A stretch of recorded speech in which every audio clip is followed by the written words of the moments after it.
दिशा सालियनच्या वडिलांनंतर सुशांत सिंग राजपूतच्या वडिलांनी देखील एक मोठा धक्कादायक दावा केलाय।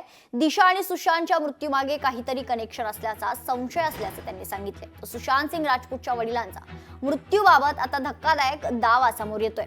सुशांत सिंग राजपूतचे खरं तर वडील के सिंग यांनीही त्यांच्या मुलाच्या मृत्यूबाबत धक्कादायक दावा केलाय। तसेच दिशा आणि सुशांत सिंग राजपूत यांच्या मृत्यूमागे काहीतरी संबंध असल्याचा संशय देखील त्यांनी व्यक्त केलाय। सुमारे 5 वर्षांपूर्वी कोरोना विषाणू राज्यात धुमाकूळ घालत असतानाच जून 2020 मध्ये खरं तर आठवडाभराच्या अंतराने झालेल्या 2 संशयास्पद आत्महत्या प्रकरणांमुळे महाराष्ट्राचं राजकारण खरं तर ढवळून निघालं होतं।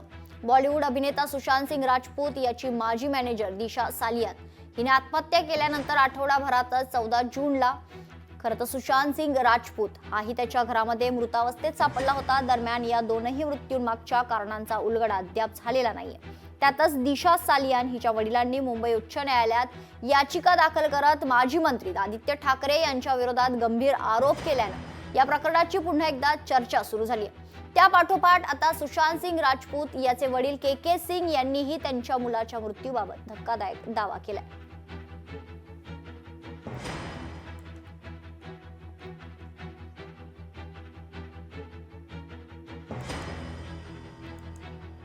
दिशा सालियन हिच्या वडिलांनंतर आता सुशांत सिंग राजपूतच्या वडिलांनी देखील धक्कादायक दावा केलेला आहे। खरं तर सुशांत सिंग राजपूत याचे वडील के सिंग यांनीही त्यांच्या मुलाच्या मृत्यूबाबत धक्कादायक दावा करत दिशा आणि सुशांत सिंग राजपूत यांच्या मृत्यूमागे काहीतरी संबंध असल्याचा संशय त्यांनी व्यक्त केलाय। लोकशाही मराठी ऐका, पहा, जागरूक रहा।